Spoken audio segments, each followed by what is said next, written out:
Dua bersaudara, baik hati dan rajin, difitnah, dipukul dan diusir, pergi ke hutan, bertemu burung kecil, perhiasan cantik dimilikinya. Saudara iri, buat rencana licik, bersandiwara, dipatuk burung, dihisap lintah sampai dicekik ular.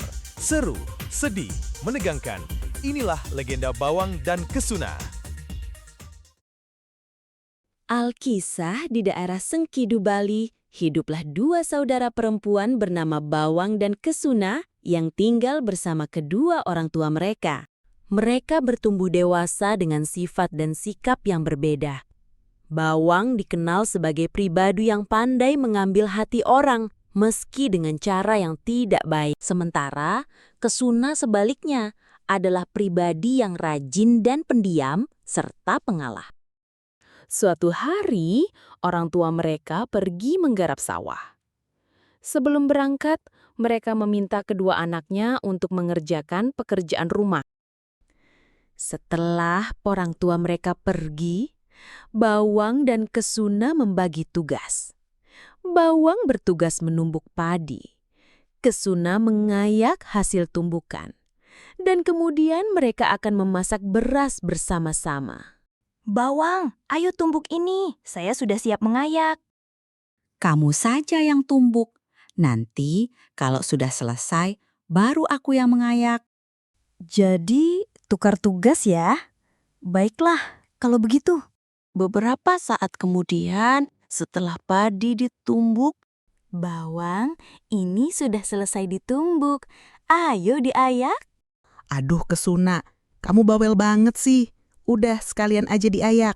Nanti kalau sudah, baru aku yang masak nasi. mengetahui sifat Bawang, maka Kesuna mengalah. Ketika padi telah menjadi beras, Kesuna segera memasaknya. Ia tahu betul bahwa Bawang akan kembali mencari alasan untuk tidak mengerjakan tugasnya. Bawang hanya berbaring dan bermalas-malasan sambil menyaksikan Kesuna bekerja dengan ketekunan.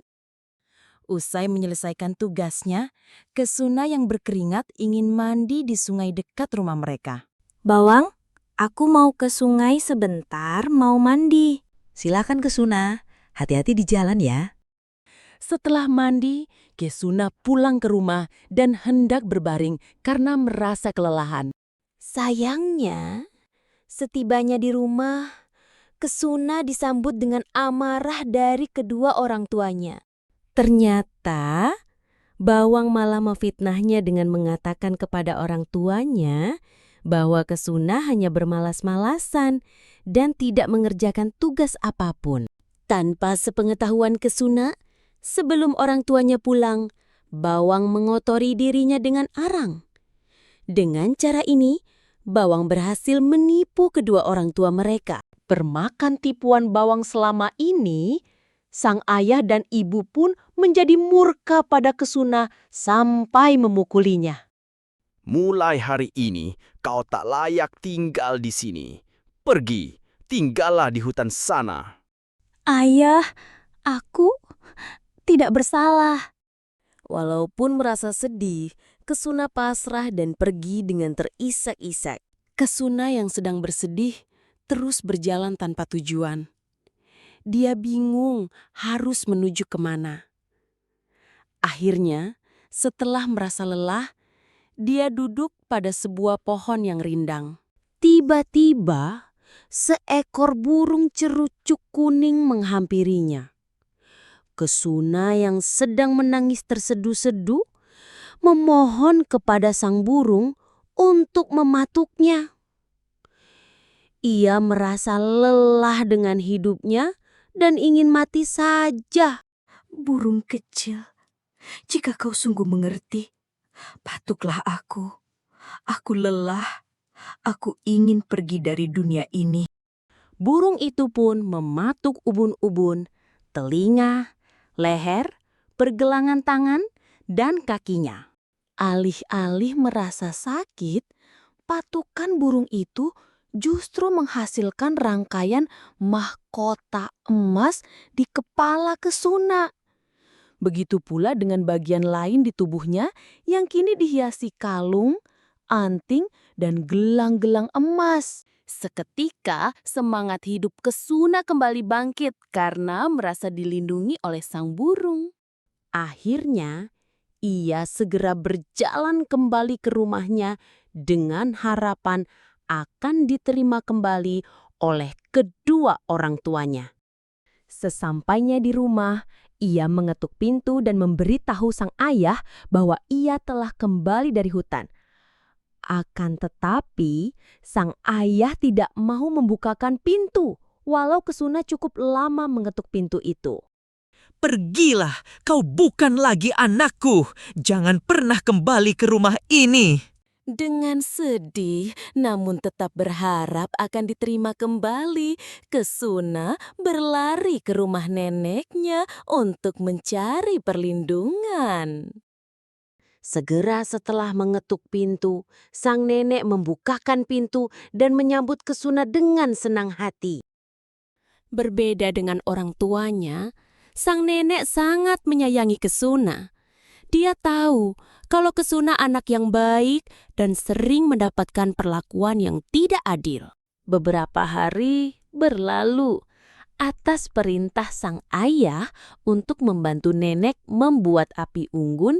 Bawang yang malas dan cemberut berjalan menuju rumah neneknya. Saat malam mulai turun, Bawang tengah menyulut api unggun di halaman belakang rumah neneknya.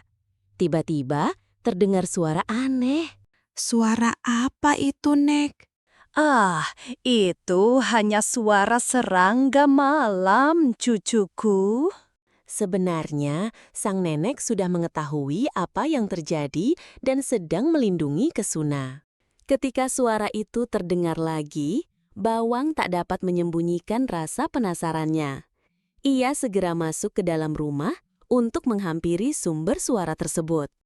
Ia sangat terkejut melihat Kesuna ada di situ, sedang memintal kain, dan semakin terkejut saat melihat Kesuna menggunakan perhiasan emas di seluruh tubuhnya.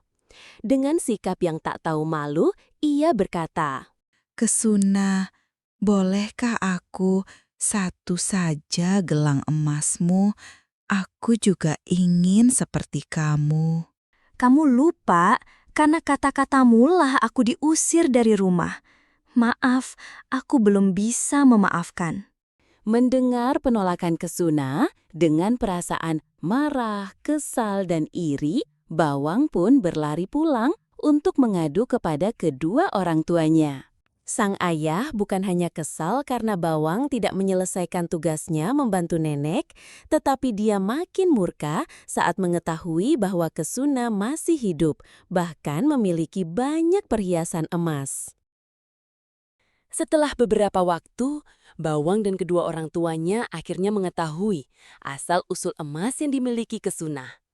Mereka pun berusaha mendapatkan emas dengan cara yang sama. Karena itu, Bawang dan kedua orang tuanya mulai menyusun strategi untuk memancing kedatangan burung ceruk-cuk kuning penghasil emas tersebut.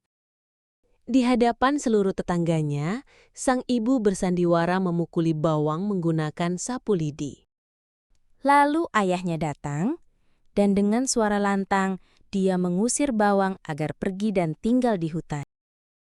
Akhirnya Bawang Putih pergi mengembara masuk ke dalam hutan. Dia berpura-pura menangis terseduh-seduh seolah kesakitan sambil matanya mencari burung cerucuk kuning. Bawang akhirnya menemukan burung cerucuk kuning yang ia cari-cari. Lalu ia memulai aksinya bersandiwara. Ia segera duduk di bawah pohon dekat burung itu. Sambil bersandiwara, ia menangis dan memohon kepada sang burung untuk mematuk seluruh tubuhnya. Namun, alih-alih emas yang keluar dari tubuhnya, luka parah justru bermunculan di sekujur tubuhnya. Bukan hanya itu, lintah-lintah pun segera berdatangan untuk menghisap darah yang mengalir. Bawang berteriak meminta pertolongan, tetapi tidak ada orang yang mendengarnya. Kemudian ia terjatuh karena kesakitan yang luar biasa.